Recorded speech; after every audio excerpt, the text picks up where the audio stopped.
اصل میں بتاؤں کیا بات ہے؟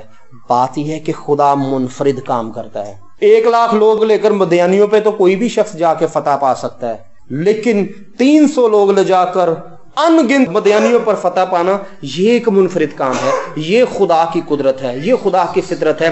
300 لوگ، only 300 people جدعون اپنے ساتھ لے کر گیا ہے مدیانیوں پر فتح پانے کے لیے.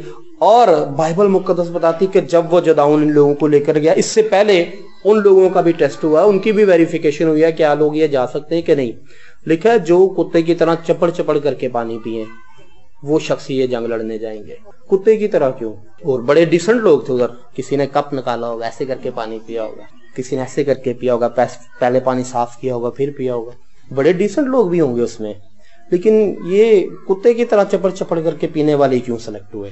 کتے کی نیچر میں کیا چیز شامل ہے جانتے ہیں آپ لوگ؟ کتا وفادار ہوتا ہے. یاد رکھیے گا کتے کی ایک اور نیچر ہوتی ہے، جس گھر میں وہ پل جاتا ہے نا، اس کو ماریں، اس کو دکے دیں، اس کو پتھر ماریں، جوتیاں ماریں، وہ جاتا نہیں ہے ادھر سے چھوڑ کے، ادھر ہی بیٹھا رہتا ہے. پہلے جائے گا مار بور کھا کے ادھر ادھر گھوم کے پھر آگے بیٹھ جائے گا ادھر. یہ اس کی نیچر ہے. خدا جانتا تھا کہ یہ لوگ وفادار ہیں. خدا وفادار لوگ ڈھونڈتا ہے. خدا ایسے لوگ سلیکٹ کرتا ہے کہ اگر تنگی بھی آئے تو وہ ساتھ کھڑے ہوں، کیونکہ خدا تنگی کو رہنے نہیں دے گا، لیکن ان کا ایمان تایا جائے گا، وہ لوگ منفرد کر دیے جائیں گے. اب وہ وفادار لوگ نکلے ہیں، ان میں بے وفا ایک بھی نہیں ہے، سارے ہی وفادار ہیں. Total 301 people. ایک جدعون تھا، 300 اس کے ساتھ تھے. 301 لوگ نکلے ہیں فتح پانے کے لیے ان گنت لوگوں پہ. 301 لوگ نکلے ہیں، آگے مخالف بے شمار ہیں. یہ شمار 301 کا آٹے میں نمک کے برابر بھی نہیں ہے. ایک جدعون ہے. ابتدا ایک شخص سے ہوتی ہے، فاؤنڈیشن بنیاد ایک شخص رکھتا ہے. فیملی میں ریوائولسٹ جو ہوتا ہے وہ ایک انسان ہوتا ہے. خاندان میں ریوائول لے کر آنے والا ایک ہی شخص ہوتا ہے. اگر اس خاندان میں ریوائول آیا تو ایک شخص کے وسیلے آیا، پاسٹر جسٹن منیر کے وسیلے. آج یہ پورے کا پورا گھرانہ یسوع کے ساتھ چلتا ہے. اس خاندان میں ریوائول آیا تو ایک شخص کے وسیلے آیا، اس خاندان میں ریوائول آیا تو ایک شخص کے وسیلے آیا. ریوائولسٹ ایک ہوتا ہے. جدعون ایک تھا، اب وہ جنگ لڑنے کے لیے نکلا، ساتھ اس کے 300 لوگ شامل ہیں. جب وہ مدیانیوں سے جا کے لڑا، بائبل مقدس ہمیں بتاتی ہے کہ وہ اکیلا جدعون نکلا اور سارے مدیانیوں پر فتح پا گیا. ایک جدعون سنگل. یاد رکھیے ہم کہتے ہیں کہ بڑے زیادہ مسائل ہیں، بڑی زیادہ پریشانی. آپ کیا سمجھتے ہیں کہ بنی اسرائیل کی پراسپیرٹی سے ابلیس خوش تھا؟ کیا کہتے ہیں؟ بنی اسرائیل کی پراسپیرٹی سے ابلیس خوش نہیں ہے، کیونکہ بنی اسرائیل خدا کے منصوبے کا حصہ ہیں. بنی اسرائیل خدا کی چنی ہوئی قوم ہیں. ابلیس چاہتا ہے کہ وہ پستے چلے جائیں، وہ برباد ہوتے چلے جائیں، وہ غارت ہوتے چلے جائیں اور ختم ہو جائیں. آپ کی خوشحالی سے ابلیس خوش نہیں ہے. وہ آپ کے خلاف ان گنت بدروہیں بھیج دے گا، وہ آپ کے خلاف بے شمار موکل چھوڑ دے گا، وہ آپ کے خلاف طرح طرح کی پریشانیاں بھیج دے گا، بے روزگاری بھیج دے گا، اولاد نہیں ہے خاندان میں بانجھ پن بھیج دے گا، وہ آپ کی فیملی میں مری بھیج دے گا. لیکن یاد رکھیے کہ وفادار لوگ جب خدا کا دامن تھامتے ہیں تو اسرائیل کا خدا آسمان سے اپنے ہاتھ کو جنبش دیتا ہے. وہ اس کی ساری پریشانیوں کو، اس کے خلاف ساری کھڑی ہوئی بدروہوں کو ایک ہی لمحے میں چت کرتا ہے اور اس کو فتح مند بنا کر سامنے لے آتا ہے. یاد رکھیے اپنی زندگیوں میں ایک بات، کبھی بھی اپنی زندگی میں خدا کو نگلیکٹ نہ کریں، خدا کو اپنی آنکھ سے اوجھل نہ ہونے دیں. داؤد کی فتح کا راز یہی تھا کہ خدا اس کی آنکھوں سے اوجھل نہیں ہوتا تھا. جدعون کی فتح کا راز یہی ہے کہ اس نے خدا پر ٹرسٹ کیا. اس کی دعا بہت خوبصورت ہے، وہ بار بار خدا سے کنورسیشن کرتا ہے، وہ بار بار خدا سے رابطہ کرتا ہے. ہمیں بھی بار بار خدا سے رابطہ کرنے کی ضرورت ہے. پراسپیرٹی کے بہت سارے قوانین ہیں، بہت سارے اصول و ضوابط ہیں، لیکن بنیادی قانون ایک ہی ہے کہ خدا کو نہ چھوڑیں، خدا کا دامن مضبوطی سے پکڑ کے رکھیں، خدا پر اپنی نگاہوں کو مرکوز رکھیں، خدا کو اپنی آنکھ سے اوجھل نہ ہونے دیں. آپ اوجھل ہو گئے تو خدا ڈھونڈ لے گا، لیکن خدا اوجھل ہو گیا تو آپ کبھی نہیں ڈھونڈ سکتے. خدا کو کبھی اپنے سامنے سے نہ جانے دیں. اس وقت میں شدید سٹریس میں ہوں. میں اپنے فیملی کا ایک ہی پرسن ہوں جس پر میری فیملی ڈیپینڈ کرتی ہے. سورس آف ارننگ اکیلا ہی ہوں میں اس وقت اپنی فیملی میں. میری جاب بھی ختم ہو گئی، حالات تھوڑے سے ویسے ہی نیگیٹو چل رہے ہیں. میں شدید پریشر میں تھا اس کلام کو بیان کرنے سے پہلے، لیکن میں ایک بات جانتا ہوں کہ جدعون کا خدا زندہ ہے اور وہ میرے ساتھ ہے. وہ صلیب پر بھی ہو نا, اس کے ہاتھوں پیروں میں کیل گاڑ دیے جائیں, وہ صلیب پر بھی ٹنگ جائے, تو ابلیس یہی سمجھے گا کہ اب تو یہ جڑ دیا گیا ہے, اب یہ کچھ نہیں کر سکتا. میں آپ کو بتاؤں کہ جب وہ صلیب پر ہو تو وہ زیادہ زوراور ہو جاتا ہے, کیونکہ اس کی خون کی قدرت وہاں پر کام کر رہی ہوتی, اور یسوع کے خون کی قدرت کے آگے دنیا کی کوئی قوت نہیں ٹھہر سکتی. اور میں اس بات کو جانتا ہوں کہ آپ کی زندگیوں پر, میری زندگی پر یسوع مسیح کا خون ہے. اس کے خون کی حقیقت کو جانیں. جدعون ایک زبردست سورما بن کے ابھرا اور بنی اسرائیل کو بحال کر کے لے گیا. خدا آپ کو ابھارتا ہے ایک زبردست سورما کے طور پر, تاکہ آپ کی فیملیز میں پراسپیرٹی آ جائے. آپ کی زندگی کے لیے خدا کا منصوبہ خوشحالی کا منصوبہ ہے. خدا کبھی یہ نہیں چاہے گا کہ اس کے لوگ ٹوٹے ہوئے ہوں, گرے ہوئے ہوں, برباد ہوئے ہوں, ان کے پاس لوگوں کو دینے کے لیے کچھ نہ ہو. خدا ہمیشہ یہ چاہے گا کہ آپ کے پاس ہمیشہ خوشحالی رہے, اور خوشحالی رہے تو پھر اس کے لیے ضروری ہے کہ آپ کے پاس خدا رہے. اور جب آپ کے پاس خدا رہے گا تو کوئی مشکل نہیں رہے گی. ایماندار کی زندگی میں مصیبتیں, پریشانیاں حصہ ہیں اس کی زندگی کا, لیکن ایمان کا مظاہرہ وہیں کرنا پڑتا ہے جب مصیبت آتی ہے. آپ اپنے ایمان کو وہیں پر ظاہر کر سکتے ہیں. سو میں خدا ان کا خادم ہونے کے ناطے آپ سے ہمبل ریکویسٹ بھی کروں گا کہ اپنی زندگی سے خدا کو اوجھل نہ ہونے دیں. جدعون خدا کو چیک کرتا ہے, اس کی آواز کو چیک کرتا ہے کہ واقعی یہ خداوند کی طرف سے ہے بھی کہ نہیں ہے. 300 لوگ لے کر میں کیسے فتح پا سکتا ہوں؟ میں اتنا جانتا ہوں خدا کے منصوبے میں اس وقت 300 لوگ ہی تھے. خدا چاہتا تو وہ اکیلے ہی جدعون کو لے جاتا, سب کو غارت کر دیتا جا کے, لیکن خدا نے اس چیز کو شامل کیا. اس نے کہا نہیں, 300 لوگ اور بھی ہونے چاہیے. خدا اپنی بادشاہی میں لوگوں کو شامل کرتا ہے. خدا چاہتا ہے کہ لوگ اس کی بادشاہی کا حصہ بنیں, آپ لوگ اس کی بادشاہی کا حصہ بنیں, خوشحال رہیں, پراسپیرٹی آپ کی زندگی میں رہے. میری دعا ہے, آئیں ہم دعا کریں گے.